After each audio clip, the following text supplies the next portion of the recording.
This is the Seahawkers Podcast, episode 319. I'm Brandon Schultz of the Military Seahawkers, and joining me, my good buddy and Montana Seahawker, Adam Emmert. NFC West title back where it belongs, baby. This is a good podcast to do today. I wasn't sure we were going to be able to do this. Thought we might have a different result going into this game. But I am very pleasantly surprised with the fact that we beat the catfish Rams. The Seattle Seahawks are NFC West champions, and they do it with a 20-9 win over the division rival Rams. And yeah, like you said, it's one of those things where when you are routinely beat by one team, you know, a lot like the 49ers are routinely beat by the Seahawks, like you just get used to expecting that feeling. And so even though Jared Goff has struggled against multiple teams this year, there was that concern that maybe we would see the good version of Jared Goff this past Sunday. But no, we got the version that so many other teams have faced this year. Yeah, it wasn't so much about the Rams at all, as far as where my concern level was coming from. My concern level was coming from how the team has been playing going into this game. And so I want to start out by enjoying this for a second, being happy, and kind of relishing in having the NFC West title back in Seattle before we kind of get into the rest of the game, because a lot of mixed emotions still after watching that game. Still mixed emotions. Yeah. All right. Well, you don't? You know what? I think that is a discussion to have as we go through this. But yes, let's first talk about this win, because for the first time since McVay began coaching the Rams, I felt, Adam, like the defense finally showed what I thought that they should be able to do against this Rams offense. Every single time we play the Rams, I'm like, this is how you beat the Rams. You get pressure on them, and you cover the dudes that Goff likes to throw to every time he boots out.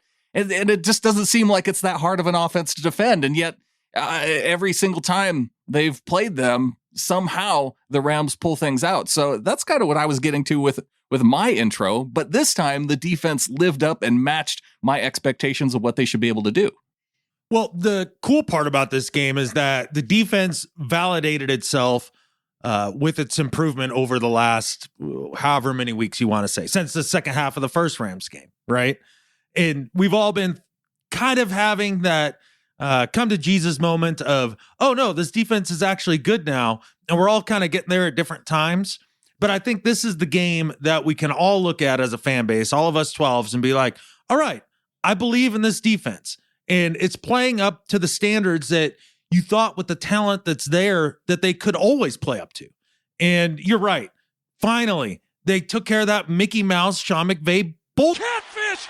Defend the stretch zone run, cover the boots. And when it's, he does boot out, you only have half the field to defend, and just cover all three levels, give him nothing, and force him to run, and he'll melt down. Oh, and then also knock the snot out of him. And they did all of that. And you saw that the additions of Adams and Jordan Brooks made a difference in containing that Rams offense. And these are the things that Schneider was looking at when he went through this last offseason and brought these guys in. And it was awesome to finally see it all work out, because it has been so frustrating over the last 3-4 years to see this defense struggle against this Mickey Mouse offense. And they were able to get to Jared Goff, only completed 24 passes on 43 attempts, so barely over half of his attempts, 234 yards. And then, Adam, you talk about how that pressure gets to him, how him having to either run or make some decisions, it makes him crumble, and it leads to plays like this. Play fake, Goff rolling right. Looking, still looking, being chased. Now he throws back inside, and it's intercepted down at the 10-yard line. Coming the near side, it's Diggs. He's across the 20, still on the move, 25-30. Breaks a tackle out to the 35. Jared Goff had all kinds of room to throw a nice, easy pass, and instead pulled the trigger and threw it right to Diggs. Quandre Diggs getting the interception. Pro Bowler Quandre Diggs. That's right. And yeah, living up to the billing in this game. And the defense, you felt like throughout the game, was in control of their half of the game. And There were times, though, where you're like, oh, here we go. We're bending, and hopefully they just don't break again. And they never did. And I guess the epitome of that would have been the goal line stop. Yes, that goal line stop. It comes after Russell Wilson gets the first touchdown of the game. That first drive coming out of halftime, that was nice to see. You had the long 45-yard pass to David Moore down the sideline, finally getting a big play on that drive. And then, yes, for the defense to respond on that next drive, yeah, it gave up a 3rd and 3 to Gerald Everett.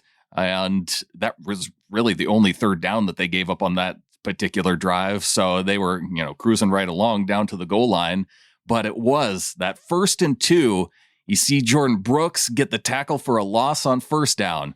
On second down, you have Jamal Adams coming around the right side and getting Malcolm Brown from behind to knock him down short of the goal line. And then on third down, Jared Goff, they try the sneak up the middle. I was shocked that didn't work because they were so close. I mean, they were just inches away. And for the defensive line to give that kind of push to keep Goff out of the end zone on that third down. And then 4th and 1, KJ Wright comes up big, blows up the tight end into the backfield. Jordan Brooks again making his second tackle of that series. And even Jordan Brooks was credited with the tackle on the run by Goff. So 3 plays by Jordan Brooks in that 4-play sequence. Yeah, and Jamal Adams had that great play there, and it was kind of the epitome of his effort and what he brings to the table. But what was cool about that play is that the one adjustment that the Rams had made that actually worked in the second half was running the stretch play to the right.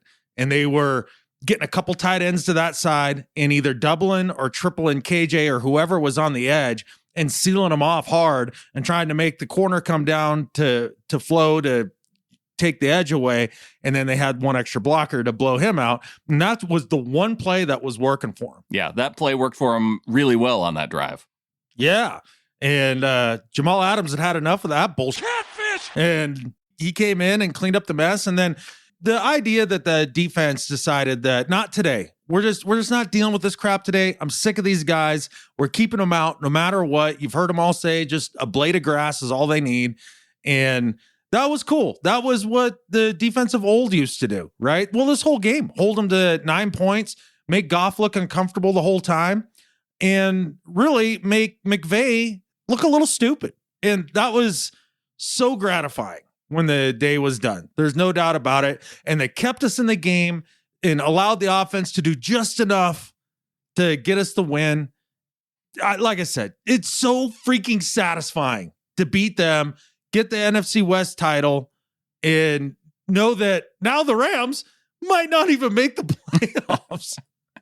Yes, if the Chicago Bears are able to beat the Green Bay Packers this Sunday, then it would be loser goes home between the Rams and Cardinals. And gosh, that would be wild. Either one of those teams is knocked out of the playoffs. I think that that would help make my Sunday.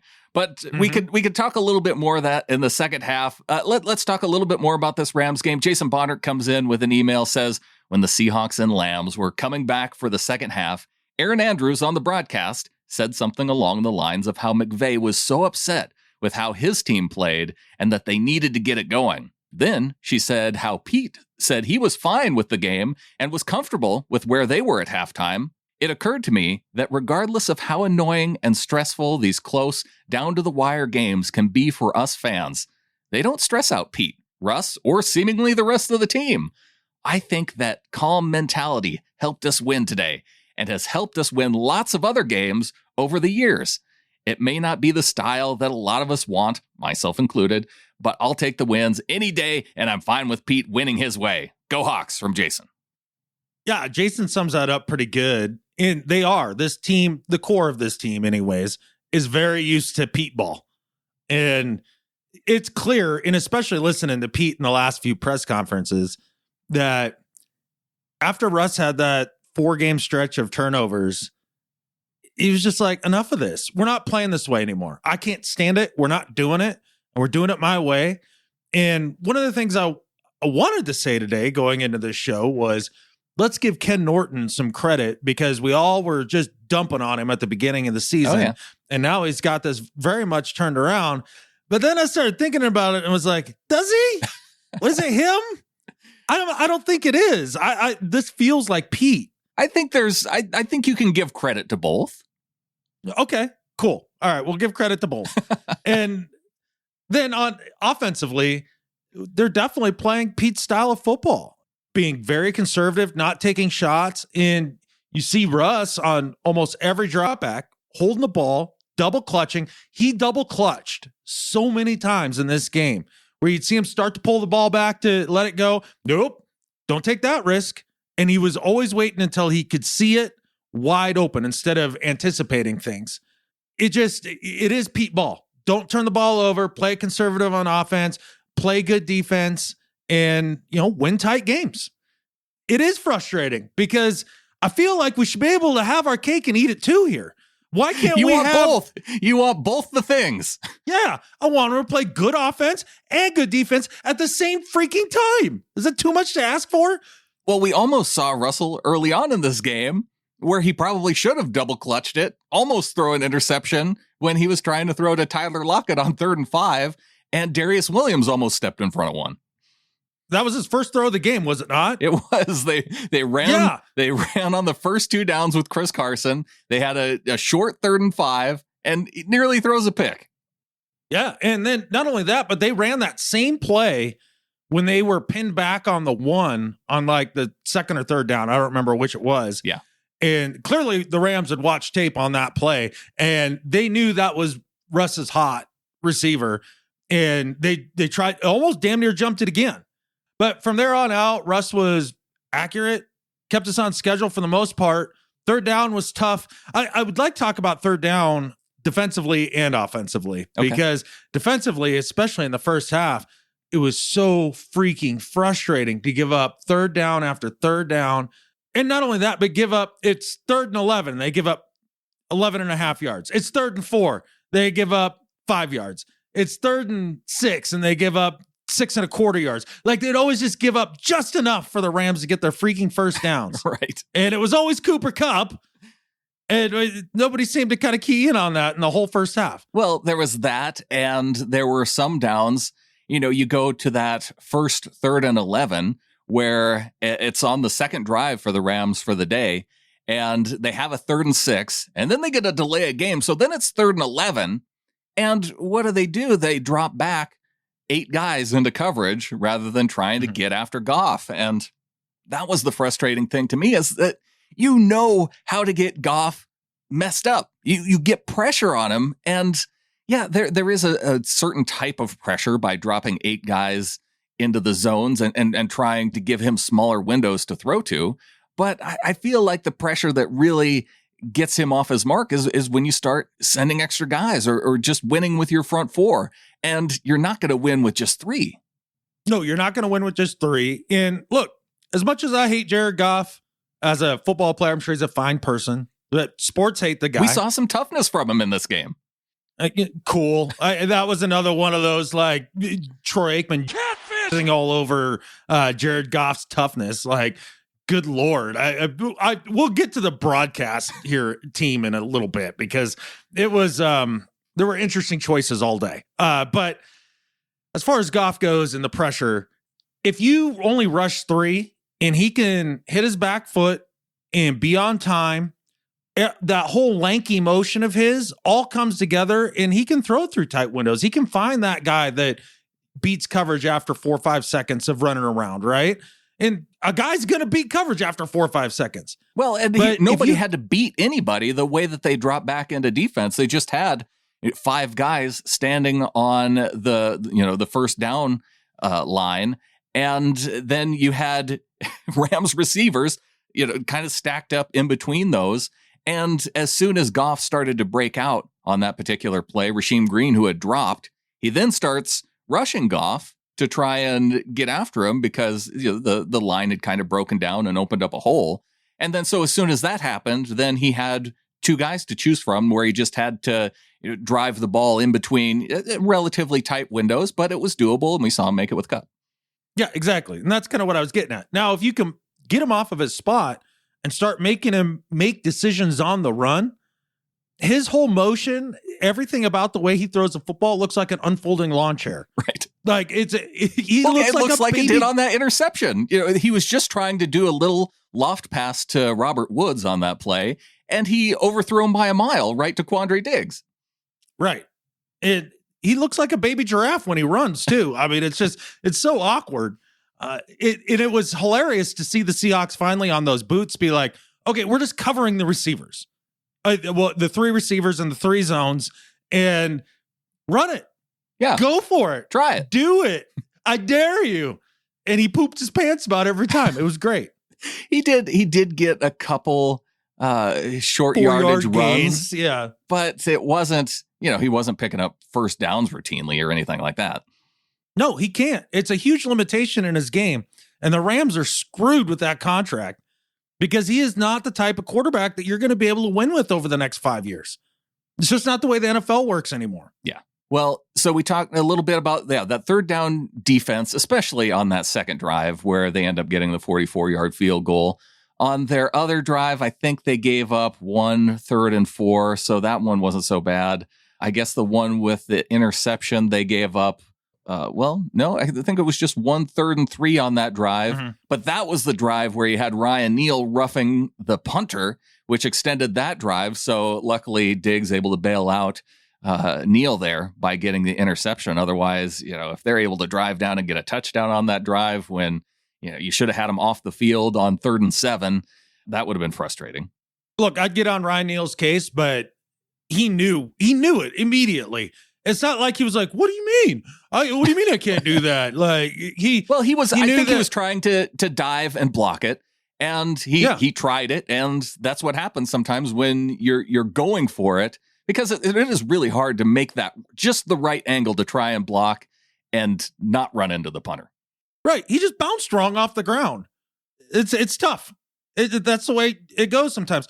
Was it infuriating? Was I angry? Absolutely. Those timely mistakes are something that hits this team quite frequently, right? It always seems like these penalties pop up like the least opportune times this year, but they still managed to overcome. And they managed to overcome on defense. And really, in the second half, they were much better on 3rd down. The offense, however, was pretty well trash on 3rd down the entire game. No, I don't think so. I think that was trash in the first half. I thought the second half was better. They finished the game 8 of 17 on 3rd down. Yeah, that's not good enough. It's better than we've seen from them sometimes. Yeah, cool. That's still not good enough. Especially when most of those 3rd downs were like 3rd and manageable, 3rd and 6, 3rd and 8, 3rd and 4, crap like that. And Russ drops back to pass, and one guy breaks down every single 3rd down, and he ends up getting sacked. I'm sick and tired of watching Russ go down on 3rd down. How many times was he sacked on 3rd down in this game? 5? Okay, let's go through it because, the first 3rd and 5 was the one to Lockett that was nearly picked. So that 3rd down was, I guess you could put that on a Russ decision because that was the right play call, right? It had a quick throw to, just in case if the pocket was breaking down, he had an outlet. I'd credit the Rams defensive coordinator on that one. That they had clearly studied the tape on that one. They did their work. Okay. 3rd and 3, Russ sacked by Sebastian Joseph for -10 on the next drive. That leads to a punt. So there's the first Russ sack. The second, he had a 3rd and 6. That was one that picked up. That was Greg Olson's only catch of the day. Then on 3rd and 9, sacked by Leonard Floyd, which led to a field goal. You mean Russell Wilson ran right into Leonard Floyd and went down? Yeah, there were a couple of those. Yeah. The next one was incomplete pass to Greg Olson. And I think that was one that was, again, it was a well-defensed play where the guy came in for a pass breakup. Although you could maybe say that Olsen should have hung on to that one. Those are ones usually Greg gets. Yeah. Looking at the next one, he did have a DK pass on 3rd and 6 for a first down. Then another Leonard Floyd sack that led to the second field goal. There's 3. There's 3. And then, oh my gosh, that drive right before the end of the first half was infuriating. Oh, man. You had 3rd and 3 where they hand it off to Hyde and they get 6 yards to get the first down. They take their final timeout. They have a 1st and 10 with 23 seconds left to go. And Russ runs it up the middle. And then they have to get up to the line. They spike the football with 6 seconds left. And then they run a give-up play to close out the half. Didn't they just kneel? I thought they just knelt. No, it was a draw play to hide. Oh, okay. Yeah. It felt like a kneel. I remember being just infuriated at the idea that we run up to the line of scrimmage and spike the ball to save the 6 seconds and then just go, man, don't want to try anyways. No, it was a draw, but it was Aaron Donald and Lewis were right there to be right on top of him. You're not going to score on a draw play with 6 seconds left from what, your own 37 or 35, whatever it was? Yeah, they're on the 35. Okay. I feel like you could at least just bomb one down there and see what happens. Right? Yeah. Just to like, even see why if you not? pick up a penalty or something. Yeah. I mean, just the do worst it. thing that happens is you get sacked or maybe there's a sack fumble or something like that. And you do want to avoid that. You do want to avoid that. But again, like, put the pedal on the metal, man. Like, what? There's so little downside to just hucking it up there in comparison to the possible upside. I don't know why Russ even decided to run it on the first down play. Why not just chuck it out of bounds or something? It was weird. I don't know. But then here's where my favorite third down play of the day, Adam. It's the first third down coming out of the half, 3rd and 8, and Russell Wilson does this. And Russ is going to scramble near side, going to throw downfield. David Moore reaches up and makes a catch. Holy catfish, what a catch. He had a man in his face. Darius Williams, how he reached back and kept his feet in bounds, I have no idea. I was afraid there might be a holding call as well, but nothing, flag thrown. And so a huge gain for the Seahawks. Yeah, they probably held Aaron Donald on that play. Our one break. We got a break. Got a break. Fine. You said that was your favorite third down of the game offensively when Russ did that. That is, to me, it's one of the more perplexing third downs of the game. I don't understand. I love the result. Yeah. I love the result, and it was fun. But early in the play, Lockett runs across or right to left. He's wide open. He can pick up the third down right there if Russ just pulls the trigger and hits him.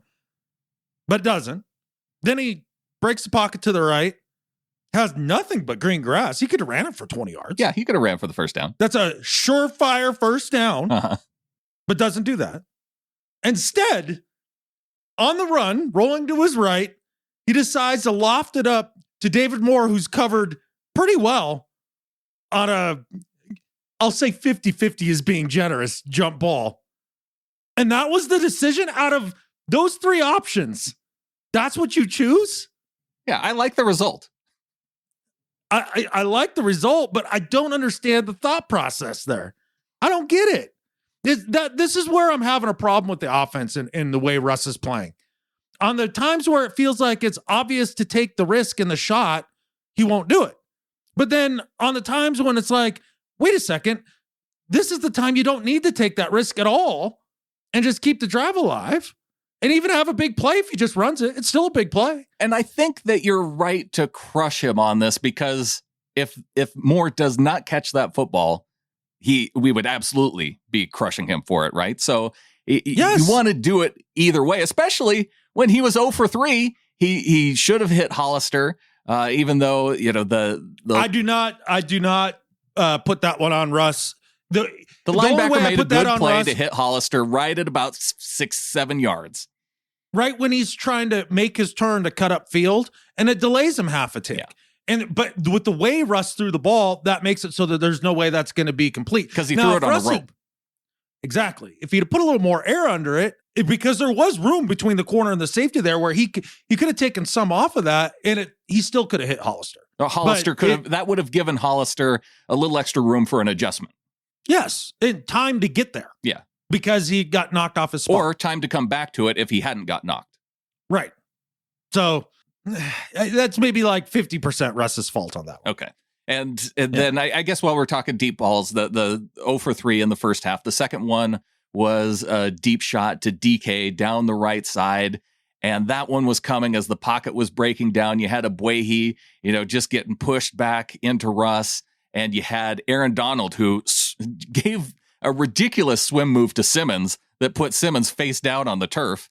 And so you had Posick trying to block two guys with two arms and, collapsing Posick back into Russ. So Russ didn't really have a whole lot of time to get rid of that football and make it as accurate as he could.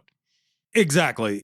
I kind of wish I would have gone back and watched that play specifically, because I feel like when I watched it in real time, the pocket had collapsed around Russ so much that you couldn't even see him. You just saw his arm come up over the top of everybody and the ball pop out. Yeah, I don't know if it was quite that bad, but it was smart of him. I mean, considering the move that Aaron Donald put on Simmons, he needed to get rid of the ball about as quick as he did. Right. And again, in that case, I think if he'd had a little bit cleaner pocket, he would have placed that ball more inside and DK would have scored. Yeah. Because that's all he needed to do. He just needed to put it more towards the middle of the field and DK would have got it. That's the leverage he had. And then that third one was that deep shot on second down on that very final drive before he had Russell, running up the middle and spiking the ball and all that stuff. And he just overthrew Lockett, which that was a really deep throw. Yeah, it was a really deep throw. The problem with that one is that he let it go a whole beat too late. If he throws that earlier, and he could have easily, he'd already hit his back foot. He was in the pocket. He saw him. Yeah. And he hesitated and then threw it so late that he had to give it everything he had. And it just made it so that he couldn't time that out well. Like if he throws that a half a beat earlier, that's a completion. And that one really frustrated me because of all the hesitancy that you had seen in his play throughout the first half. And it's like, look, the pocket's actually clean here. The decision is easy. Lockett's open. This is what you were doing the whole first half of the season. Throw the ball. So, yes, that was maybe the most frustrating of the misses. Fortunately, he does hit more. It makes his stat line look much better for the day by having that one deep shot. Because going into the half, he was like at 4 yards per attempt, which is terrible. Mm-hmm. Well, the whole first half, the Rams gave the Seahawks a healthy dose of zone defense, just straight up zone defense that we've been seeing.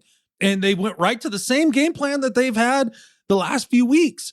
Dink and dunk, and just because they were so afraid of that defensive pass rush. Although I thought that they could have run the ball a whole lot more in that first half. Not only could they have run the ball more, but they could have run the ball more up the middle. Right. Yeah, because the way that the defensive ends were lining up so far outside to try and contain Russell Wilson inside the pocket. Absolutely. And not only that, but just look at the results from the first half or the whole game. Where were all their most effective runs? They were up the middle, and it wasn't even close. Now, they got stuffed a few times, and I don't know if every play that went outside was called to go outside. I mean, there could have been times where one of the backs had decided to bounce it outside. But this is something that's been bothering me for a couple games now with the offense. It's like, look, the strength of this team is running it right behind Damian Lewis. Do it. Run it up the middle. Yeah, I think that they could have done that more in the first half. I was happy, though, with 6-6 tie going into the half. It felt like because the defense was handling itself so well. Do you want to continue to go through some of these third downs in the second half? Because really, my two favorite third downs were on that same drive when Russell Wilson was able to scramble away, get the little dump off pass to Carlos Hyde, get the 18 yards. That was a huge play that ultimately led to the Russell Wilson touchdown. I can't believe that your favorite third down isn't the slant to DK when he dump trucks DJ Reader. Yeah, that was a good one too. Was that that his one was big... awesome. It was awesome. I loved it, man. Watching DK, for a few reasons, this is why I loved it. Number one, when he catches the ball, he immediately turned and went straight forward. Okay. He wasn't screwing around. He wasn't doing the reverse spin stuff that all of our receivers have done since Doug Baldwin apparently taught it to everybody forever. Like they weren't doing that. Yeah. Which is awesome. He put his foot in the ground. He looked DJ Reader in the eyes. He put his helmet right in the middle of his chest and he dump trucked him. And then at the end of it, when DJ Reader tried to steal the ball from him after the play was long since dead, he gave him the stiff arm, man, and just like bounced him off of him. It was awesome. Yeah, I love that. Right. It was attitude. It was swag. It had everything with the sense of, you know what? Screw this. We're sick of you guys. We're winning this game. Catfish off. Catfish smash the Rams. That's what that play felt like. Yeah. And I think you're compiling DJ Reed with Troy Reader, but Troy Reader. Yeah. Okay. All right. I literally thought Reader's first name was just DJ. I just thought that's what. Yeah. I mean, who cares? He's a stupid Ram. He's a stupid Ram. Why do we care about their first names? Yeah. So and then that one led up to the Jacob Hollister touchdown. So yeah, that was a good play too. I enjoyed also while we're thinking about third downs, I like the third down where DK got it running up against Jalen Ramsey, because they had it was a 3rd and 10 and Russ drops back. He hits his back foot. DK Metcalf, because they were lining up the ends so far to the outside, Metcalf pushes Floyd as he comes off of the line and redirects him to the outside, which gave Abwehi a little bit extra time because they had sent a blitzer, and DK just cuts inside to that little zone vacated by the blitzing linebacker. Ramsey can't get there that quick, but he's able to fight through the tackle by Ramsey to still pick up the first down. Now, it ultimately led to that 3rd and 1 where Carson picks up the 1 yard, but then DK Metcalf gets called for the illegal shift. Ticky-tack call, correct call. DK needs because really illegal shifts, that's so you don't start moving to either catch the football or try and get in position for a block. They don't want players moving to try and gain an advantage on a defense. I mean, technically it's correct. There was a lot of these sort of calls throughout the game. And I just want to touch on the refs for just a half second because I don't want to harp on it. But yeah, God, the officiating sucked. And it was definitely one-sided.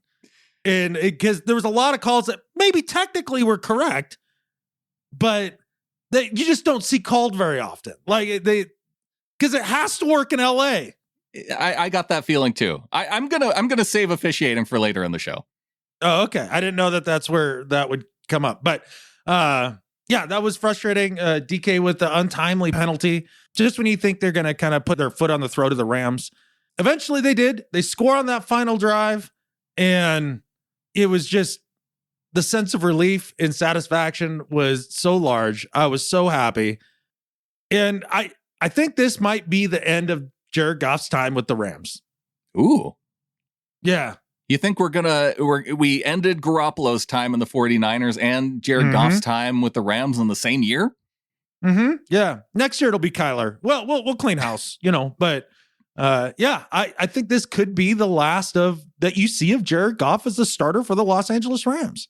Especially when his backup's going to come in and perform. He's going to be able to do those boots and throw 5-6 yard passes just as well as Goff can. Yeah, he can play like crap just like Goff. Because Wolford is a professional quarterback. He played in the AAF. Sure. So why pay Goff? What $24 million or whatever it is that he's paid? Don't they have to pay him next year anyway? Aren't they in the same situation like the Eagles are with Carson Wentz, where they have to pay him next year? Yeah, but here's the thing: he sucks, so it doesn't really matter. Like, why have him around? Maybe trade him for a draft pick or something. You could probably get a 5th for him. Maybe a 5th, like that's anything. Although, look. If Bill O'Brien were still in the league, maybe he gets a coaching job somewhere and he'll trade for Jared Goff, give up a 5th just to take on that huge contract. If Bob was still the coach of the Texans, he would just straight up trade Goff for Watson and call it good. Right. Well, Adam, there's another thing I wanted to talk to you about with this game, because I am a little bit curious, and I don't know if you were talking about if this is what you were getting at when you were talking about this earlier, but was this game really all that different from the Washington game? You had the offense scoring 20 points. You had your opponent scoring 3 times. Yes, the defense was able to hold them to field goals instead of touchdowns in a couple cases, but still 3 scores by the opponent. They stopped a scoring drive with an interception in the red zone. Did that against Washington, did that here against Goff. And then you had the defense stopping a critical 4th down play. All these similar things happened. They just happened in a different order. Yeah. That's why I still have mixed feelings. Like this game was just like the Washington game, and that doesn't make me feel good because this is the most perplexing Seahawks team I think I have ever watched in my life. Maybe schizophrenic is the more correct term. I can't remember a team that I've been a fan of and watched intensely start out so hot on one side of the football, this year being offense. Yeah. And totally crater to where you have very little confidence in him going down the stretch. And then watch the other side of the ball be a complete dumpster fire and then turn into one of the best units in the league going down the stretch. Uh-huh. And on such a steady trend both directions. Like, it's not like there's been a lot of ups and downs. They're like, it's kind of steadily trending those two ways for each side of the football.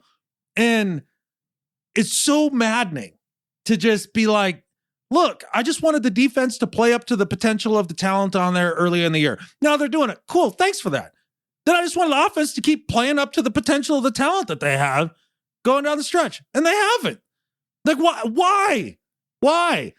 I felt like that the offense, it could have continued on that same trajectory had not Carson and Hyde both got injured in the middle of the season.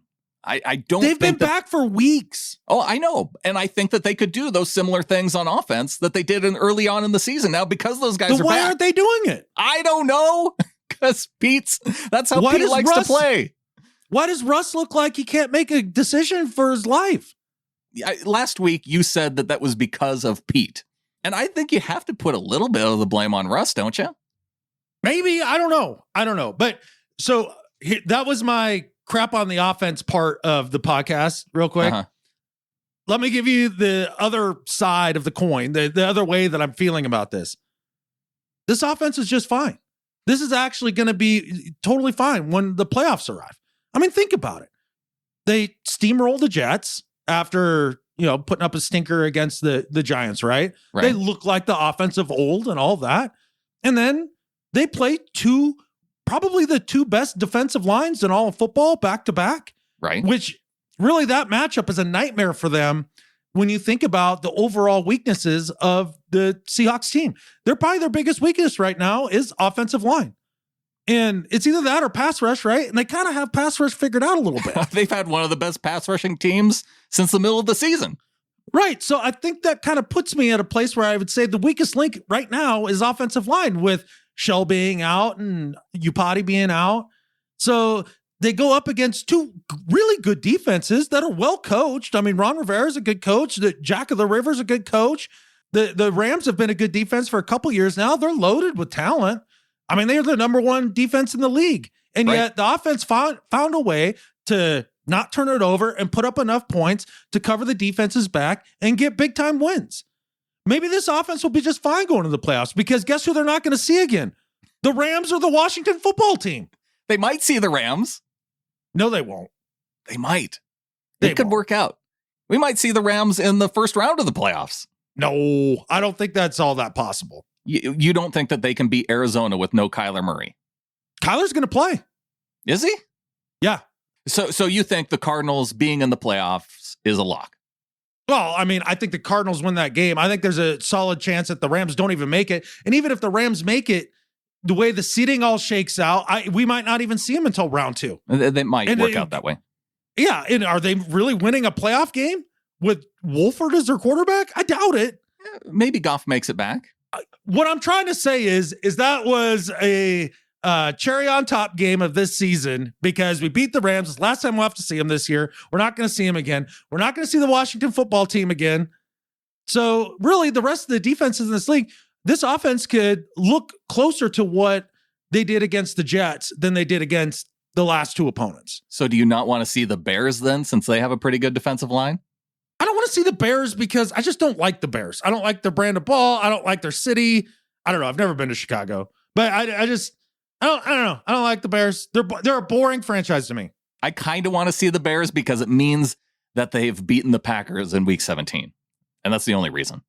Yeah, I guess. I don't know. I'm agnostic on the Bears. I don't care about the Bears. You know what, Adam? We could talk more playoffs. We have to talk about the week 17 game coming up. Before you get into week 17, okay, we need to talk about the most dominant player in special teams right now. The guy that is just lighting up the league. Jason Myers, our field goal kicker, man, nails them all through again this week.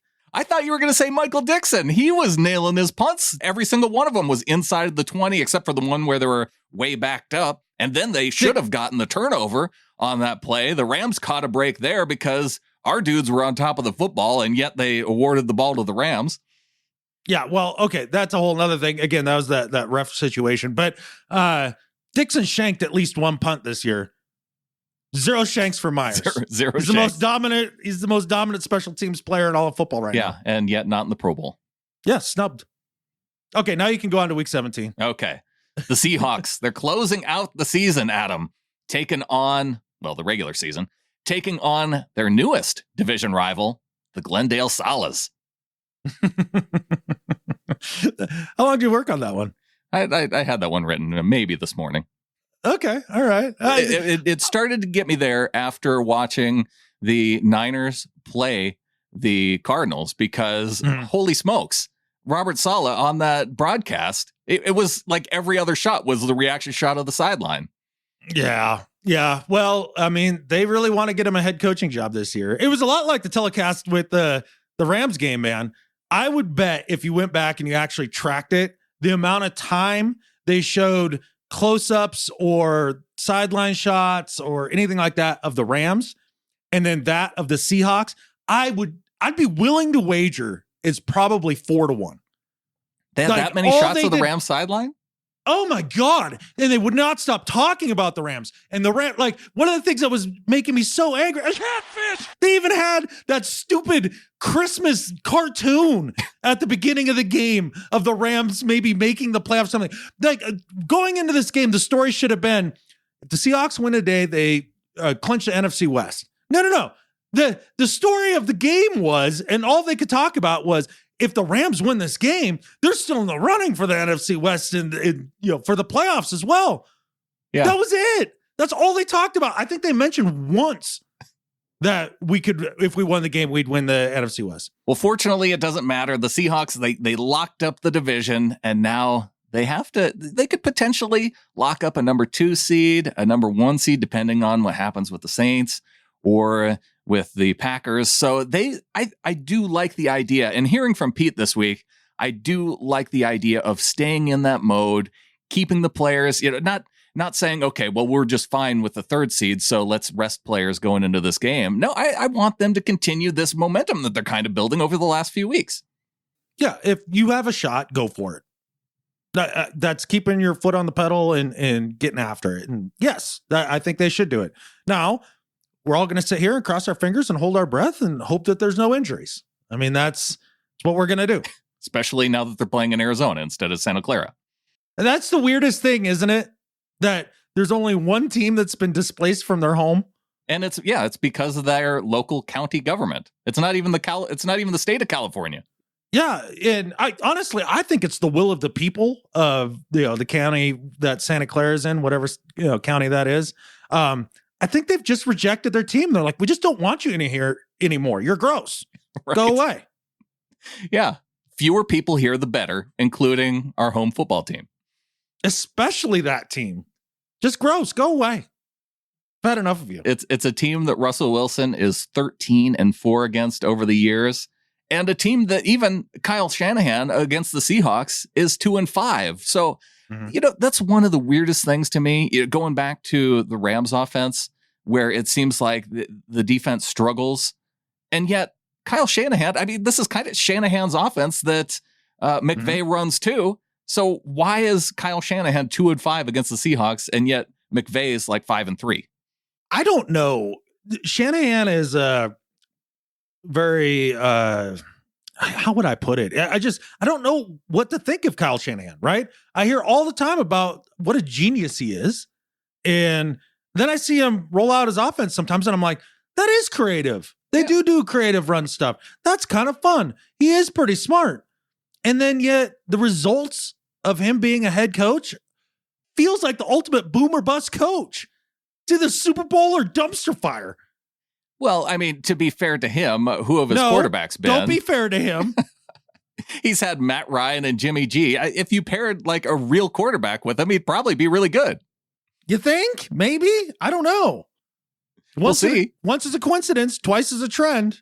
I suppose. Yeah. I mean, I probably shouldn't knock him too much because they were the reason why the Seahawks weren't NFC West champions last year too. And the other win was that overtime win in Santa Clara a while back. So I am a little bit concerned about this team because it's not like they've given up. You watch them against Arizona, and they gave Kyler Murray all kinds of fits in that game, with Jeff Wilson running the football, CJ Beathard not turning the ball over. The thing about Beathard, Adam, is that he's not great. Obviously, he's their third string quarterback, but you give him a clean pocket. He can make those easy throws that you expect, everybody to make. To me, he's like Jared Goff light. If you don't pressure him, he makes those easy throws. He's not as good at making those easy throws as Goff is. And he's also worse once you get him under pressure than Goff. He doesn't tend to throw the interception. So he does take care of the football. He does. And having Kittle back helps. Also, too, I don't know how focused this Seahawks team's going to be going into this game. Like, what's worst case scenario if they lose? They're the third seed? Yeah, the third seed. Right, exactly. Because I don't know that seeding short of, it's either the 1 seed or who cares? No, I think there is something to the 2 seed because you're guaranteed to play at home the following week. Who cares? I guess, yeah. Well, it's funny hearing Pete, too, in the press conference. That's kind of his, because he was asked what it was going to be like playing the Niners down in Arizona. He's like, well, there's no people there, so they can put us wherever and we could play. It's really it doesn't make any difference. It makes zero difference. This is the one weird year where that really doesn't make any difference. And so to me, it's kind of like, well, look, is it likely that we're going to get into that 1 seed? Not really. I think the 2 seed is a possibility, though, because who cares? You still have to win just as many games to go to the Super Bowl. It doesn't matter. You do. I would just rather, I don't know. I would rather have the 2 seed than the 3 seed. Why? Just because it's the 2 seed? Yeah. It makes literally no difference. I would say it makes very little difference. Okay. Yeah. Not enough to matter. Not enough to move the needle. Yeah. And maybe not this year because, if they were playing at home in front of a crowd, then absolutely. But yeah, this is going to be the 49ers again, injuries, an issue. It's still going to be an issue. You mentioned Kittle being back, so that's good. I think Jeff Wilson is a good running back, and you talk about the creative things that they do with the run. The strength of this defense has been stopping the run. And so with Brandon Aiyuk out, with Deebo Samuel out in this game, I mean, who's they're going to really beat it for Beathard to throw to? Yeah, I really don't care what the defense does in this game, to be honest, against the depleted Niners offense. I think if you're smart and you're Pete and you're Ken Norton, you just don't show anything on film. There's really no reason to let them do whatever it is they do. Who cares? But what I would like to see out of this game is I'd like to see the offense find a little bit of a rhythm.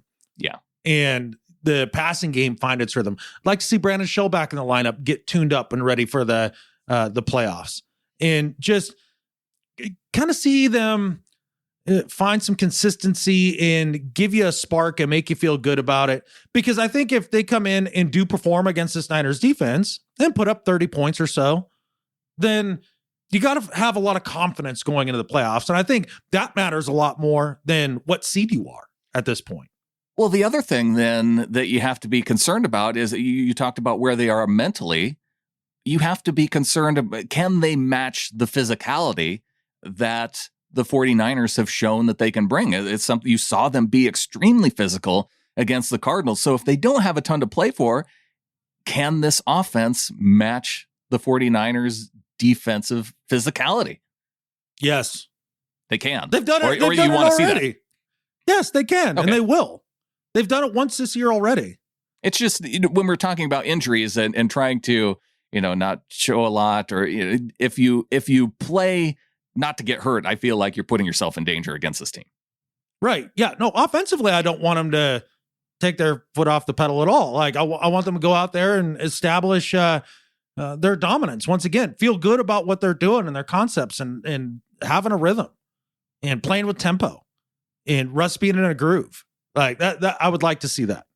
Couple things I'd like to see, some numbers to watch in this game. DK Metcalf just needs 6 yards to get past Steve Largent for the franchise single season receiving record. Tyler Lockett needs just 36 yards to make for 2 1,000-yard receivers, the first time since 1995. And another thing Tyler can do with 7 receptions is set the franchise record for receptions. He would pass Doug Baldwin and Bobby Engram, who had 94. Interesting. Yeah, I would like to see Tyler get his numbers. It feels like he's been phased out a little bit, and maybe that's just because that knee's been kind of a problem all year. To see him have this productive of a season, despite suffering the knee injury earlier on, it's cool to see, man. What a warrior! Very proud of Tyler Lockett. He's a guy that love having on the team, and really, genuinely, that's a guy that you can say totally underrated in this league. He's underrated. I feel like KJ Wright's underrated too. For the amount of time that he's been in the league, I don't think he gets enough credit. He doesn't. Although there was the one drive where they decided to take KJ out of the right. out of the I play. felt like that they focused on that though. Like that was their goal on that drive, and they succeeded. But it succeeded up until the point of when they needed the 4th and 1, and then KJ got the stop. Right. Or yeah, he was the one that blew up the play to get the stop. Yeah. He got a catfish up the play stat. Right. And one of those unofficial stats. Like I don't think there's an FTUP that's in the Pro Football Reference column. A fadoop. Yeah. They need to add that right next to the column that says pancakes. Get it together. All these advanced analytics people, they're the ones that need to do this. Hey, I've got the perfect person for it. Cynthia Freeland. Hey, she'd be great at that. Yeah. Give her something maybe to do. If you weren't such a jerk to her last show, then maybe she would be on board with us. This is me still being a jerk to her. I want to give her some meaningless job that nobody cares about, tracking pancakes and foot ups. That's not meaningless. Those are important stats. Yeah, but at least she would be putting herself to some good use at that point, rather than whatever waste of time she's doing with her little computer in the corner. You're such a jerk. There must not be anything else that you want to say about this Niners game. I don't know. Did the Cynthia Freeland stuff make it into the last show, or did that get cut out? I can't remember. I think it did make it in. Okay, good. Well, we just didn't hear anything about it. I thought somebody would say something. Is that about how much of a jerk you are? Yeah. More people need to tell Adam that he's a jerk. Right. So to answer your question, no, there's not a lot more I wanted to talk about regarding the Glendale Robert Salas. All right, let's get to the second half of the show. Getting into the second half of the show, Adam, one of the really good things about the Seahawks winning this week, it means that all the things that we got for presents over the holidays, they all have good Hakra. Oh, I didn't realize that. Yes, bless the Christmas presents with fantastic Hakra. Yeah, because then you have to wonder if you got them over Christmas and, did I use them properly? And I know there was some concern from John the Bard Davison. We'll have his email later on. And so I just want to throw that out there so everybody knows. Yeah, well, I got this sweet hoodie from Clinton Bonner. Yeah, I did enjoy the little flockers all posting in the Ring of Honor different Christmas gifts that they had received, and that was really fun. Except for one alarming trend, in that most of it was predominantly action green. That's alarming to you? Yes, you know why? It's an accent color. That's a you problem. I don't think so. I don't know. So. If I got more taste than just inside my mouth. Well, there are some actual transactions to talk about over this last week. One of the biggest ones was when Snacks Harrison was put on the inactive list for the game. He was pretty vocal about wanting to be released from the team. And so that's one of the things that the Seahawks did on Monday. They released Snacks Harrison, and today we find out that it's the Green Bay Packers picking him up. Are you serious? Yeah. I was super perplexed by this. Like, really? Brian Monet comes back and you get rid of Snacks? Brian Monet. They weren't going to get rid of him. They just were going to... It's just that he probably wasn't going to figure into the rotation as much. Well, I mean, at least suit him up. You couldn't sit somebody else? Yeah, well, that was the thing. I think they suited up Penny Hart for this game against the Rams instead of Snacks. Yeah, I would rather have Snacks. I don't need Penny Hart. I know he's a nice dude and everybody really likes him, but, I think Monet's fine. And I actually think that Monet, at this point of his career, he's probably a better player than Snacks Harrison. I think he's more versatile, but I think Snacks is much better against the run. Sure. And he kind of brought us something. I felt like he did. If he wants to be gone, then, I mean. Well, he only wanted to be gone because you stabbed him right in the back. Well, it does. It pains me a little bit more now that I see that he's going to Green Bay. Yeah, that makes me feel icky on the inside. Well, does it make you feel any better that Luke Wilson's coming back? Did you not hear me? Oh, I heard you. Why you give me that look then? Because you know why I gave you that look. No, it doesn't make me feel any better. He can stay at home and do his brosif thing there. You don't know what he brings to this team, Adam. Nothing. All he brings is short shorts now. And Techno Thursday. Yeah, all the bad things. Was fellow brosif Jacob Hollister getting lonely? Probably. Was a Disley not enough for him? I don't know. I bet you Greg Olson rolled his eyes the second he read that transaction. Really? I'm back now and you bring back Luke Wilson? Like, just as I'm coming back? Yeah. That's not how this was supposed to go. How about some credit to Greg Olson for making it back after having, what was it, a torn plantar fascia? If there's one thing I know now, Brandon, after seeing Greg Olson make it back from this injury, I will never doubt anything he ever says again. Remember when he got injured and he was like, this is not the end of my season. I'll be back. Yeah. I'll be back. It was impassionate and just like, yeah, he's like, this is happening. And everyone's like, okay, Greg. It's not like Pete Carroll telling you that maybe Darrell Taylor will make it back by the end of the season, or maybe Philip Dorsett will make it back by the end of the season. No, yeah, his demeanor regarding Darrell Taylor and him coming back this year, he's not coming back this year. He's not coming back. And I think he even said that Philip Dorsett he said, I think maybe if it was a month from now, maybe he'd be more optimistic, but. Right. So that was the news. Good job. That's good. You do better than most newscasters. I don't know. You put in like 5 seconds of dead air after I asked what you thought about Luke Wilson coming back. Don't ask dumb questions. Which NFC East team do you want to be not in the playoffs? 4. All of them. Yeah, that's not going to happen. One of them has One of them has to get in. But here's the thing. Because every time this happens, and it happens about once every 10 years, where a team that's sub 500 makes it into the playoffs and some 9-7 team does it, and everybody goes, oh, we gotta change everything. This doesn't work. Meh. No, just stop it. Like, this happens every now and then. The system works very well.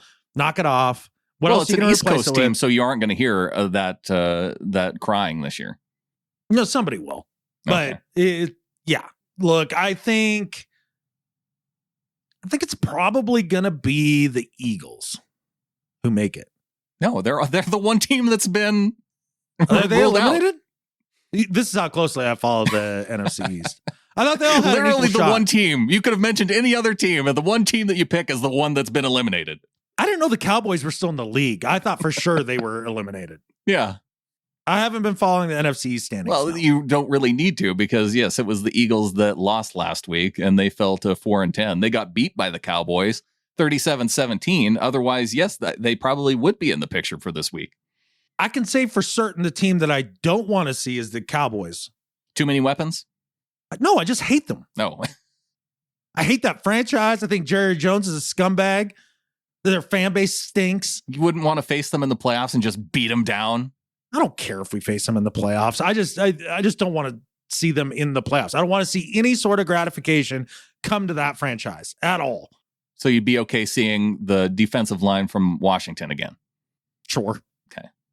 What about the Giants? The Giants that beat the Seahawks. Do you want to see them again? Yeah. Wouldn't mind. They're the most blasé team out of that entire division somehow. I would like to face the Giants again. Like, if they could get through the first round against, I guess it would probably be Tampa. If they could beat Tampa and you could somehow face that team in the second round, I would be all for it. So is Tampa locked up? Are they in for sure? We should go through these playoff things because I actually haven't checked it. You know I've checked it. I know you have. That's why I said we should probably go through it. I'm trying to vindicate you here for all of your time and effort. Okay, the teams that are a lock for the playoffs are obviously the Seahawks, Packers, Saints, and Tampa is a lock, but they aren't locked into the 5th seed. They could be the 6th. As long as Tampa wins, though, and they're playing the Falcons, then they'll be the 5.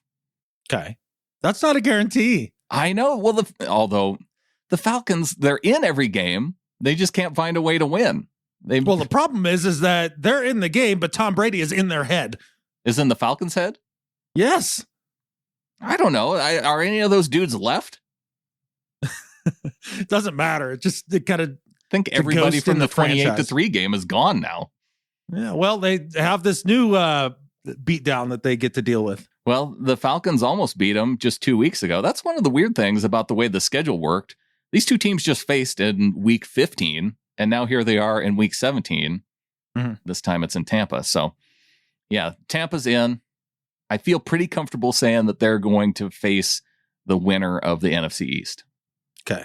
And then the other 3 teams that are jockeying to get in are the Chicago Bears. They have to play the Packers, Arizona, and LA, and they play each other. Right.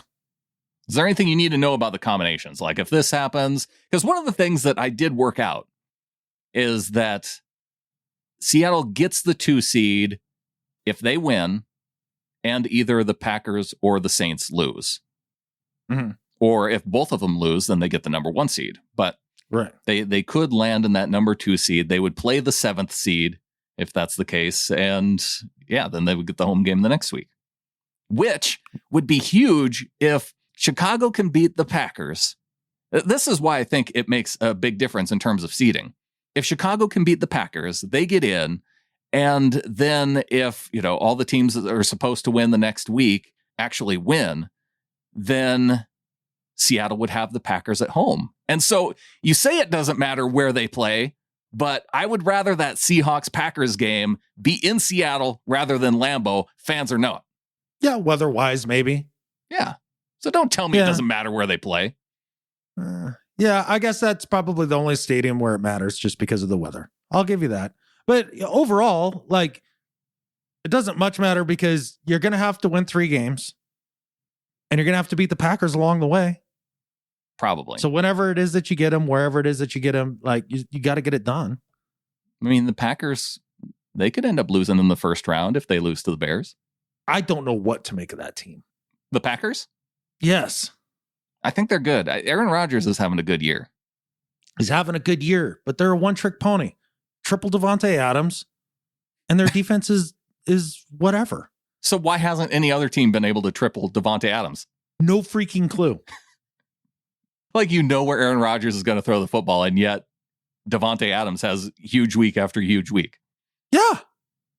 Wait, I mean, what are we Mickey Mousing around with here? I don't understand. It makes no sense. It doesn't. I mean, I understand Aaron Rodgers is having that good of a year. Look, I understand that pretty much every single defensive coach in the NFL has probably forgotten more football in the last 3 minutes than I've ever known in my whole life. But this one seems like they might be out thinking the room here a little bit. It's like this next game coming up against the Niners. You put 3 guys on George Kittle and you don't let him catch the football. Make someone else beat you. They took George Kittle out of the last game. Hey, we have 2021 opponents, Adam. Oh, yeah? Yeah. Do you want to know? No.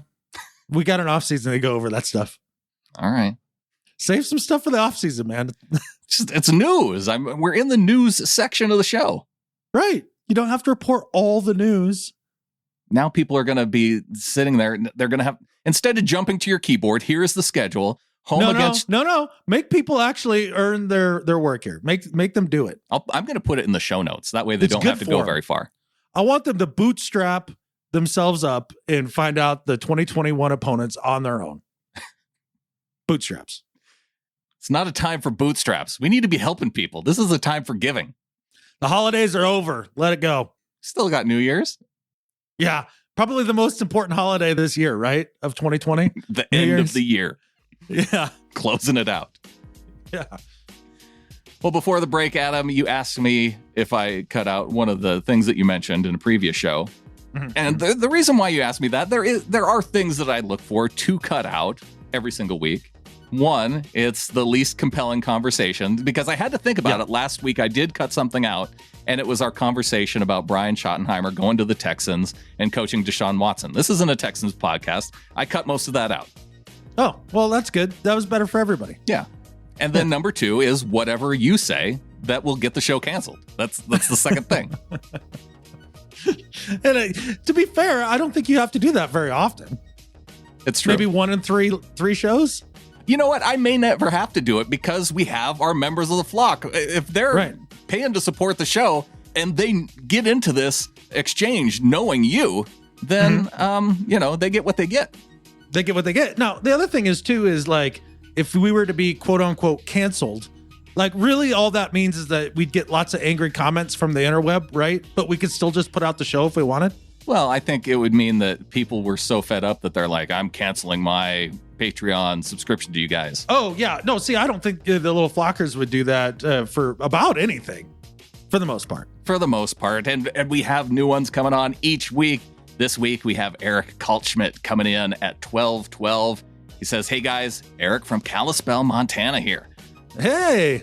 I've been listening to the podcast for a few years now, well past the 2-year provided freeloading window, and I was instantly hooked due to our shared Montana roots and love for the Hawks.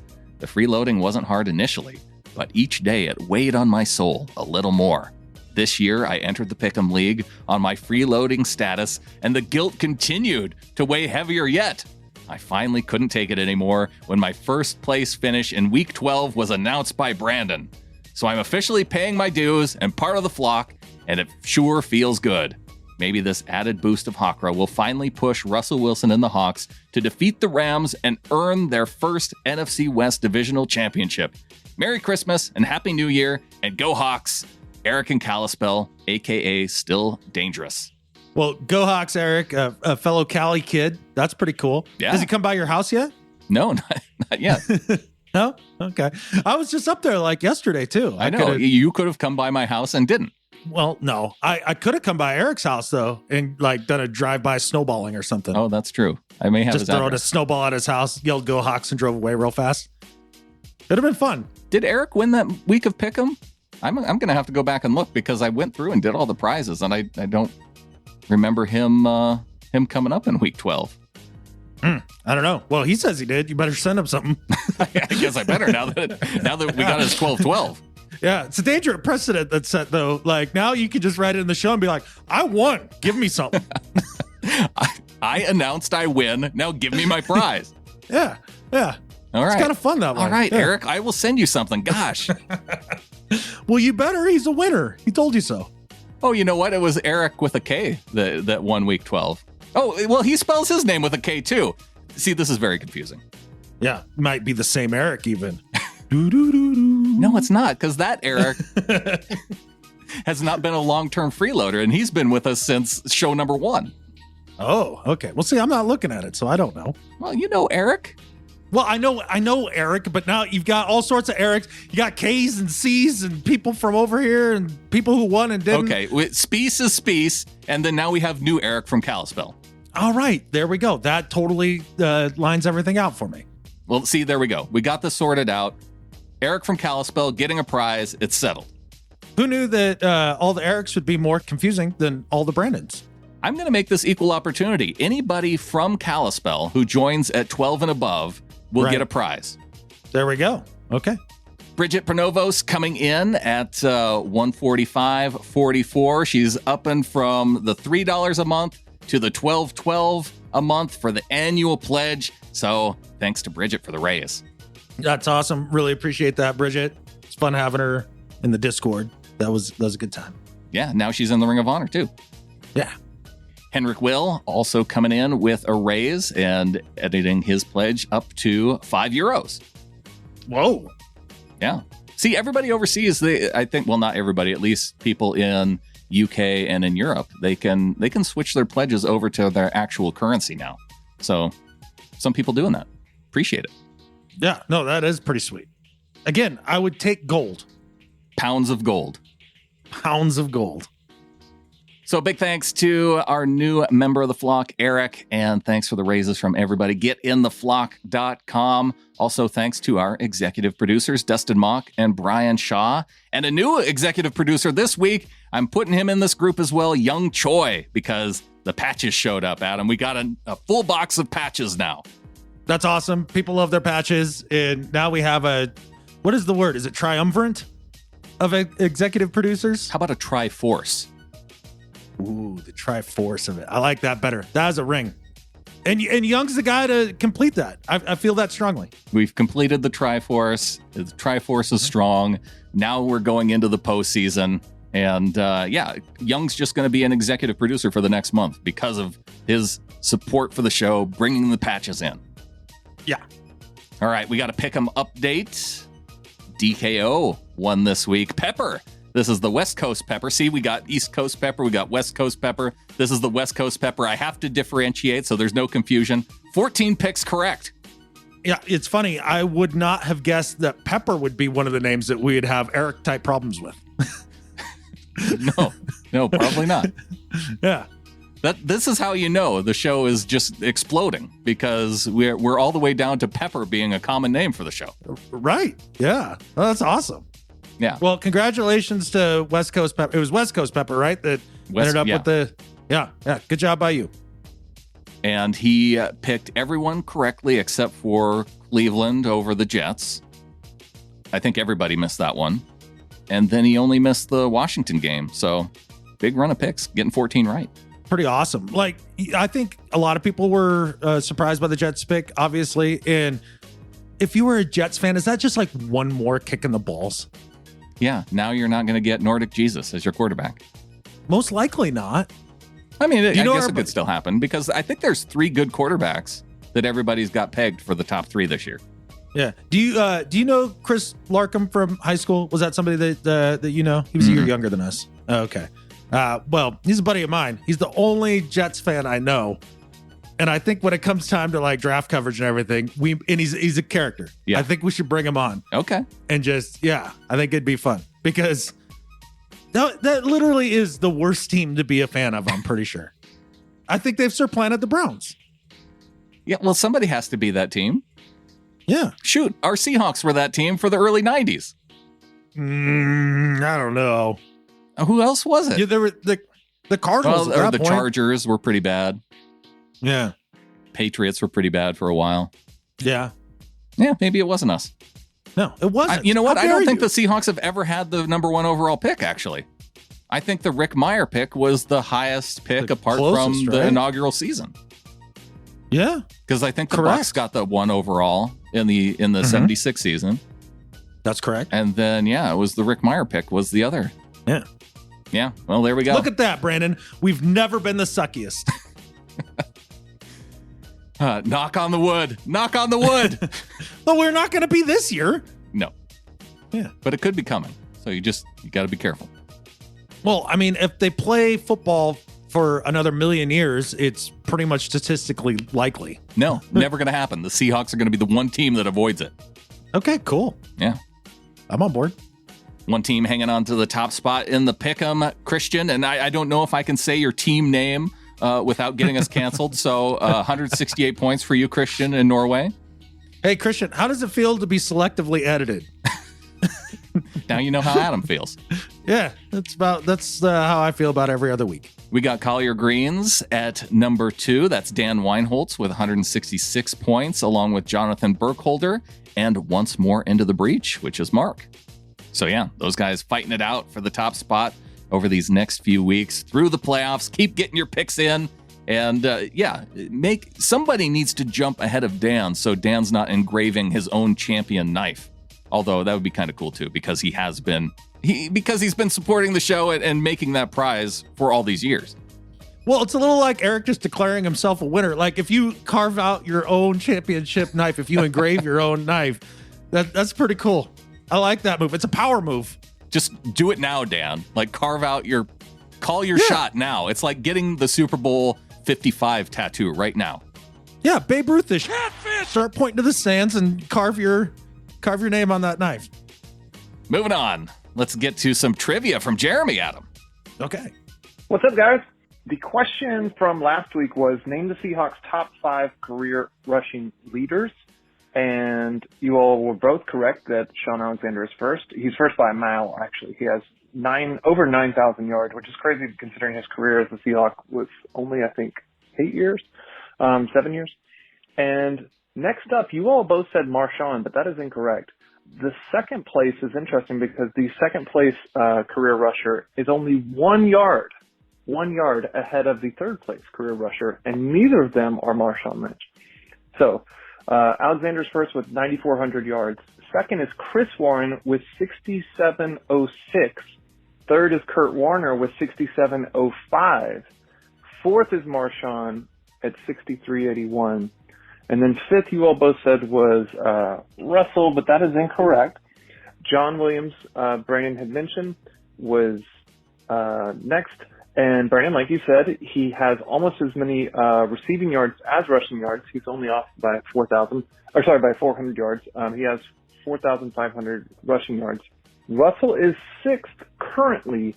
However, he is very close to passing John Williams. He's 109 yards or so behind, so he might knock that down this season, but if not, early next season.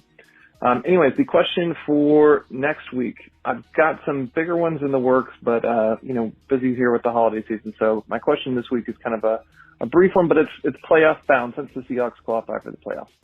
There are only 5 NFC teams that Russ has never played in the playoffs. Who are they? What are the 5 NFC teams Russ has never played in the playoffs? Go Hawks! Go Hawks. All right. We had talked about this last week because his call came in just after you and I finished up recording, and we had talked about whether or not playoffs would be included. So clearly, playoffs not included. Otherwise, it would be Sean number 1, Beast number 2. Then I think Kurt Warner would be number 3. Chris Warren would be 4. And then I think Russ would be number 5 if you include playoff rushing yardage. But obviously not. And a tip to Jeremy, because I can tell that you are not a fan of the Seahawks in the 80s because you're referring to him as John Williams, John L. Williams. You always got to include the middle initial when you're talking John L. Williams. Yeah, he was the most regal of all the running backs. You have to have the middle initial in there. Got to have it. Otherwise, people will know. People will know that you were not watching the Seahawks in the 80s. It's a tell. It doesn't matter if you were born or not then either. Like, right. Yeah. You still got to add that L in. But it is nice to kind of validate the theory of Russ being high up on the list, with his rushing acumen and the way football's played these days. So, I thought we did pretty good on that, to be honest. Oh, yeah. Without knowing if it was playoffs or regular season and all that. Now, the 5 teams that Russ has not played in the playoffs. The 5 NFC teams that Russ has not played in the playoffs. Okay, we can kind of go back and forth here. I'm going to say the Bucs first. I will say, the Bucs is correct. Another team that they haven't played in the postseason, I'm going to say, I don't think that Russ has faced the Cardinals in the postseason. Did you say Russ or just the Seahawks ever? It was Russ. Yeah, I think we have missed them in the playoffs somehow. It would have only been in the Arians years, probably, that they would have made it, and we haven't. Right. I'm trying to think of, I don't know if they've played the Rams in the No, we've missed the Rams, too, in the Russ era. So that puts us at 3. Bucs, Rams, Cards. Hasselbeck era, we had a couple games with the Rams, but not in the Russ era. I'm going to throw the Bears in there. The Bears, that one. Ooh, that we have Russ has not played the Bears in the playoffs. Oh that was a Hasselbeck era because that was after the Beastquake game that they played the Bears. That's exactly right. And then it would be the Giants, probably. Would be the 5th one. Correct. I think we nailed it. Thanks for being kind this week, Jeremy. If you want to be part of the mailbag, you can go to SeahawkersPodcast.com, click on the contact link, or you can come in through, I think this one was through Facebook. Leon Refleur says, Dear Adam, I hereby inform you that I am fully backing you up in regard to the last show. What you were saying was exactly what I was feeling after the game. I was just so mad and frustrated because of that poor conservative performance in the second half. That was just not a champion-like attitude, and I have seen those games way too often throughout the years. Anyway, Merry Christmas, you two. I love the show, and catfish the Rams. That was the best Christmas present I could have gotten right there. I appreciate that, man. Because, I just wanted to get it off my chest how disappointed I was last week, and obviously feeling better this week. And I know there was somebody in the YouTube comments that was sad that I was sad. I'm sorry about that, man. But it's not like we got a huge offensive improvement, but it felt a little better. And I gave you my case as to why I feel like maybe they're about ready to light it up for the playoffs. So go Hawks, man. Let's hope it happens. Brian from Windsor, Ontario comes in through the website, says, hey guys, another great win and one more NFC West title. What a fun game to watch, and that much better of a win over the catfishing Rams. With that being said, this left me with a couple questions. One, with Carson playing the way he has been, where do you stack him up against beast mode? Two, do we really need Penny anymore? And if not, what could we get for him? Love you guys, and I leave you with one giant catfish, the Rams. Go Hawks. Nice. That's the exact way you should end that email. As far as Carson versus beast mode, it's not even close. I love Chris Carson, and I love his play, but not nearly as consistent in health, not nearly as impactful in terms of the attitude of the team and the culture and all that. But I love Chris Carson. Is Penny necessary? Yes, because we're going to need him next year when we don't re-sign Carson.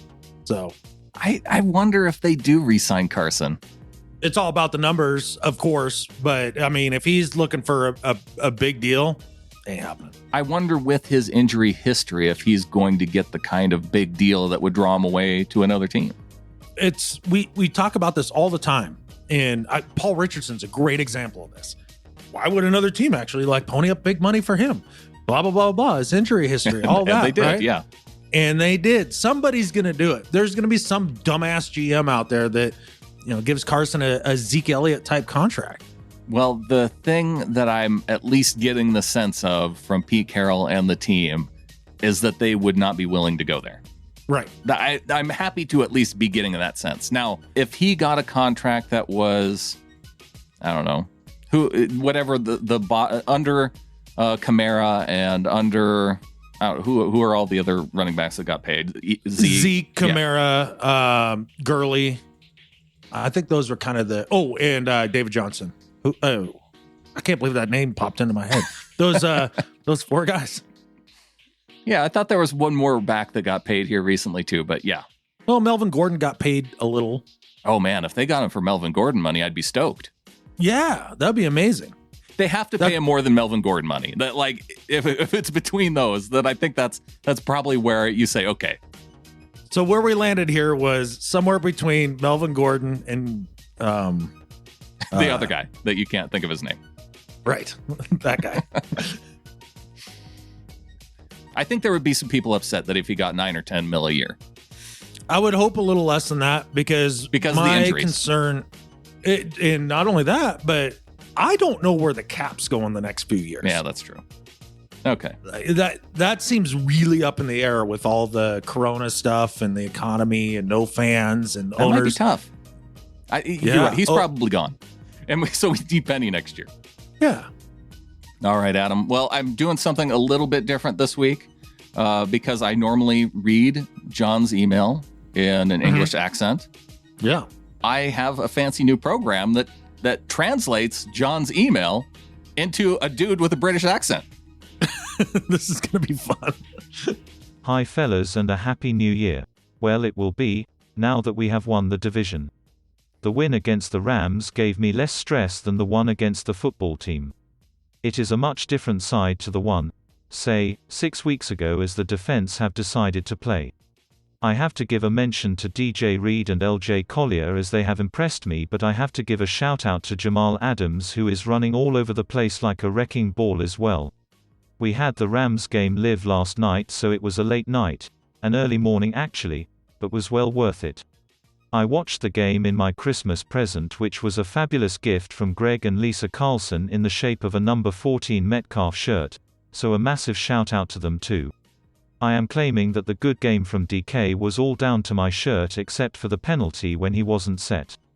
I took it off after the game and then realized that I have a problem. I saw that I had left the tags on it, so went to cut him off. Then I stopped as I realized that it might interfere with the Hawkra. I need some advice. Cut him off or leave him on? Answer, please, and go Hawks. Okay, that can never happen again, because I thought you said it was an English accent, not a robot accent. It was a British robot accent. What I just heard there is what the robot overlords are going to sound like when AI takes over the planet. That's what I heard in that. I don't even know what the email said at this point. I just got scared. It said that John got a present from Greg and Lisa, a 14 Metcalf jersey. And so he was sending thank you to them, but he didn't get, he realized that the tags were still on the jersey. And so and one of the things that scares me a little bit is that robot British guy picked up on the word Hawkra and pronounced it perfectly. I know. So that's concerning. It was too good. That's why I said I never want to hear that again. That voice is going to haunt my dreams now. So he's wondering, is it bad for the Hawkra to clip the tags off now that he's worn it and we got the win against the Rams? It doesn't matter. We're all doomed to be slaves to the robots. It also does. I think what John was picking up on is that DK had that penalty in the game. I think it was John's bad Hawkra, but by not clipping the tags off, that John was then responsible for the DK illegal shift penalty. See, and I think this is where the answer actually lies. So exactly like you said, because the jersey wasn't tidy, right? Like he left the mess of the tags on there. Yeah. It allowed for, kind of a disturbance in the field of Hawkra around DK and caused him to have the penalty. So if he just cleans up the jersey, takes off the tags, we'll have perfect, clean performances from DK going forward. So there you go. And I guess I can never play that robot voice on the show again. Never. On to do better and better at life. The do better is for you. Never play that again. I'm shook. You're just never going to recover for the rest of the show. No. No, but for seriousness, my do better this week is for the website Fansided. And I would get mad at the author of this article, but they don't seem to list who the author is. They don't get bylines? No, and I don't blame them because I'd be ashamed of this catfish too. Here's the title of the story. Quote, the story of the Seahawks' last 8 years if they never drafted Russell Wilson. Who gives a catfish? You want to know why nobody gives a catfish? Because it didn't happen. They drafted Russell Wilson. That's what happened. The story of the last 8 years is the Seahawks drafted Russell Wilson. They've won a Super Bowl, lost another, and are about to win another one. Like, I just don't understand this what if crap. I hate it to start with. And not only do they do what if for just like 1 year, 8 years of what ifs. Knock it the catfish off. I hate this article. I hate the what ifs. It doesn't matter because we drafted Russell Wilson. He's ours. Quit trying to take him away from us, even in fantasy land. Do better. So they go year by year, like what would have happened in 2012? I don't know. I didn't read it. I didn't read it. I was so mad. You saw the headline and you're like, screw this guy. And you went to go find out who wrote it. And you're like, oh, they won't even say who wrote it. Screw the whole website. Yes. They know what they did. Now I kind of want to go read it. Now I'm going to give them a click. Well, that's on you. You can't even save us a click, Adam. I know. Not only that, but I had to click on it twice. I clicked on it once to try to see the byline a week or so ago when this was going to be my do better. Now I had to click on it again to pull it up so that I could read the headline. I gave him 2 clicks, but I didn't give him any of my time. So you only read the headline. See, Twitter won't even let you do this. You can't even retweet a thing without saying, oh, it looks like you didn't click through to read the article. Are you sure you want to retweet? Jeez, really? That happens on Twitter? Oh, yeah. Wow. I don't know if they stopped doing that, but it was that way a couple weeks ago because I know because I saw an article that I knew I had read and I clicked the retweet and it asked me that. I was like, how do you know I didn't read it? This seems like a policy instituted by the creepy British robot overlord. You get rid of that dude. Mm-hmm. Well, he made his last appearance on the show. Okay, good. John, from now on, will either be read by another creepy robot dude or me. Oh, okay. Or John could just call in 253-235-9041. Come on, John. Yeah, because I can't have that in my life anymore.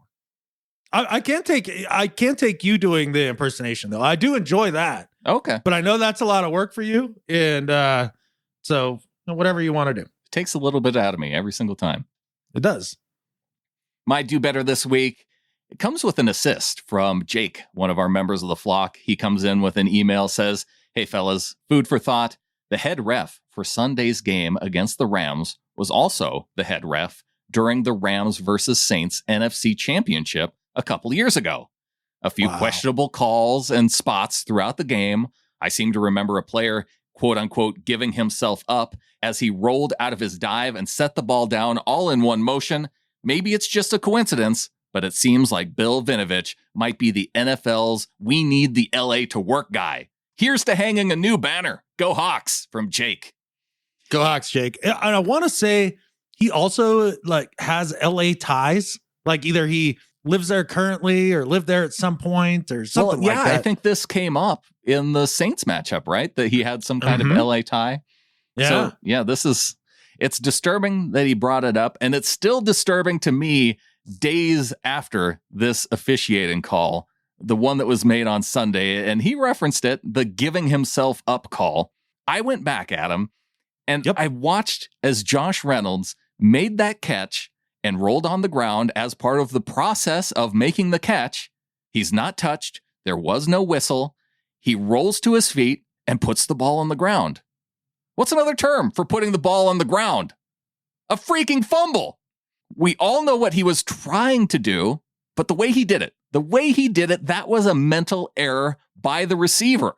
The officials shouldn't be there to bail out mental errors by players. You have DK Metcalf rocking in his stance ever so slightly as the ball was snapped. It was a mental error, or maybe slightly physical.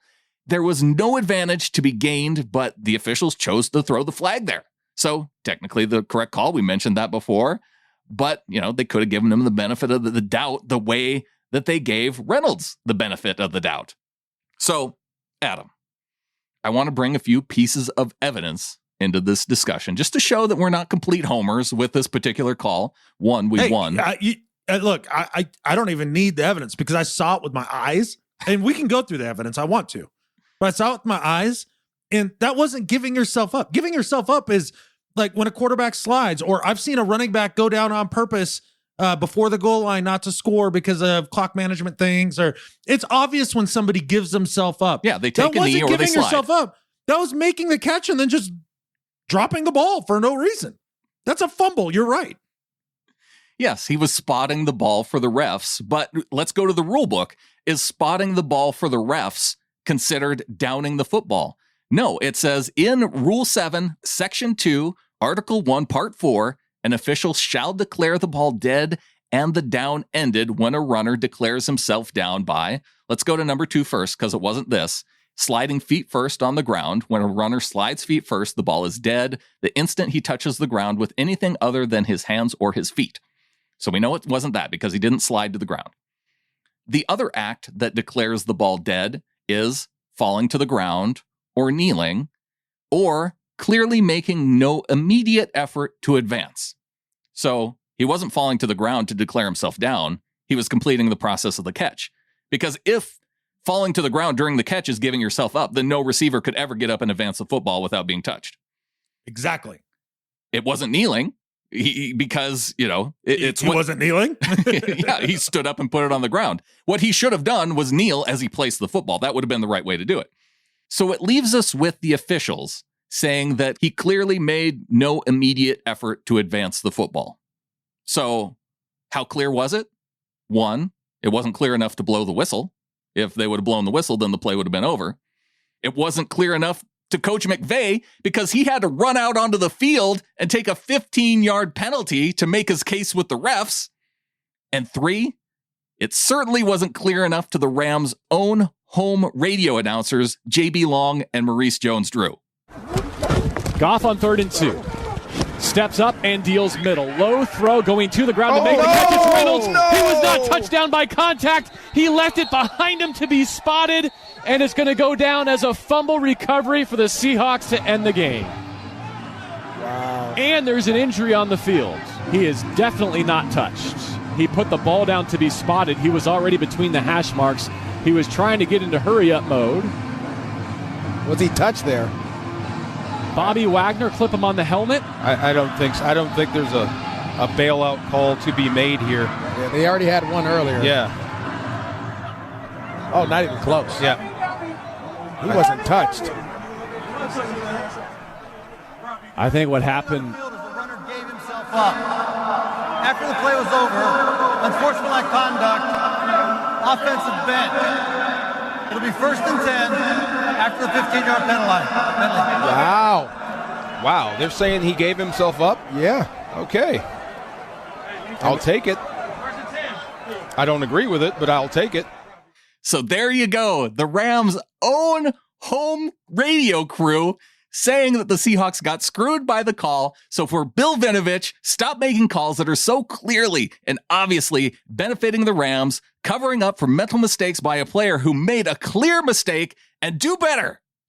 100% right, 0% wrong. Because I love the idea that the announcers were like, there's no way, there's no bailout call for us here. Au contraire. Bill Vinovich does have one for you. Here it is. He's going to make up a new way to declare yourself that you've given up. Yeah, by placing the ball on the ground. By fumbling the football is now giving yourself up. Mm-hmm. Yeah.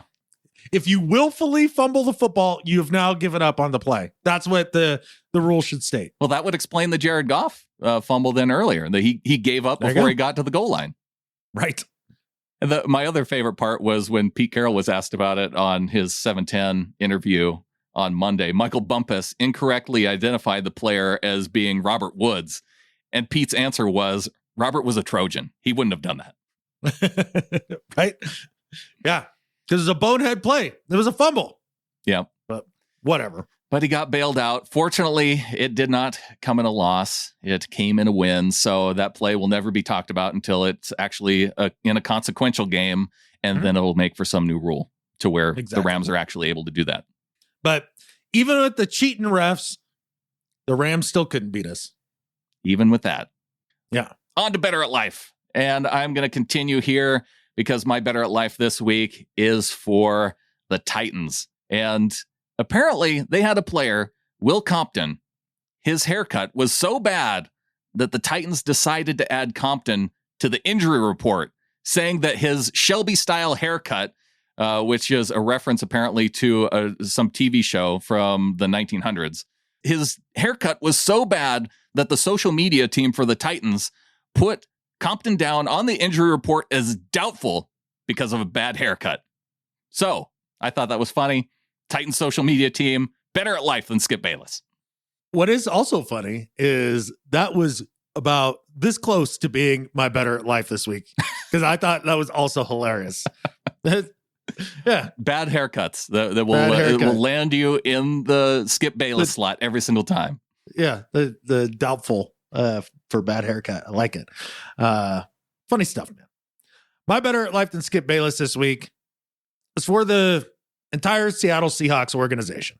And as I sat and I thought about the fact that they clinched the NFC West title and everything that's gone into that, how long it had been, a couple years since we had a title. Yeah, 2016.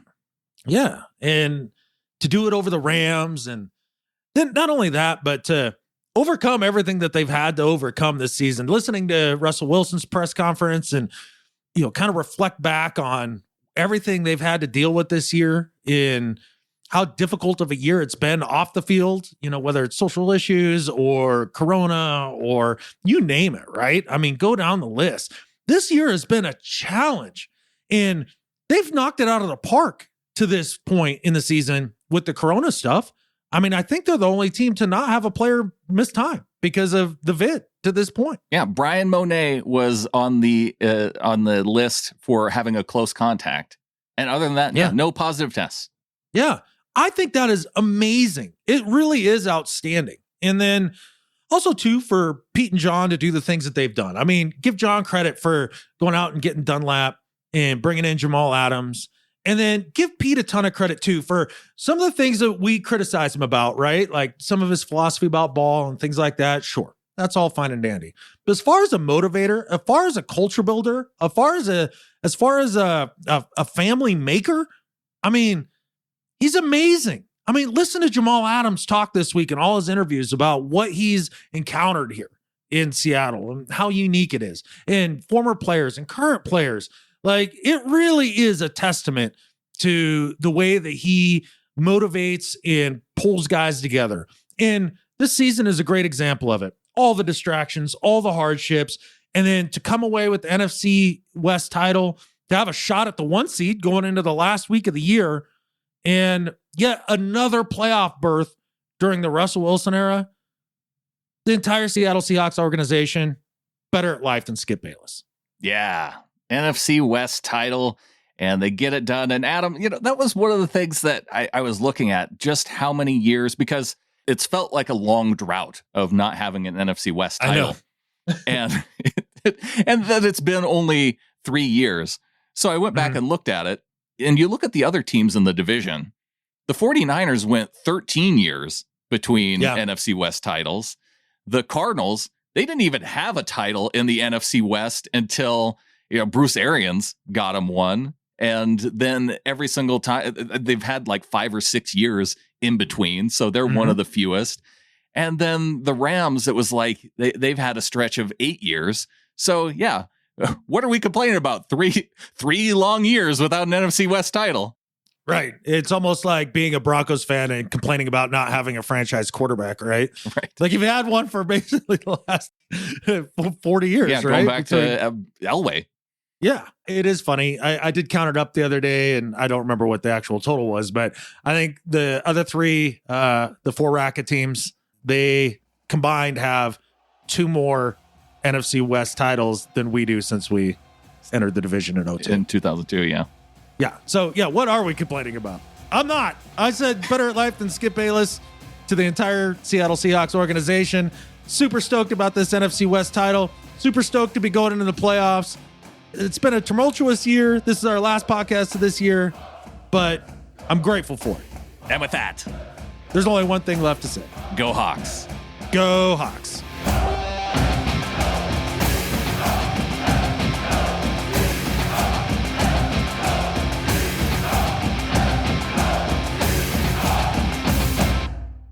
We gotta change everything. This doesn't work. Meh.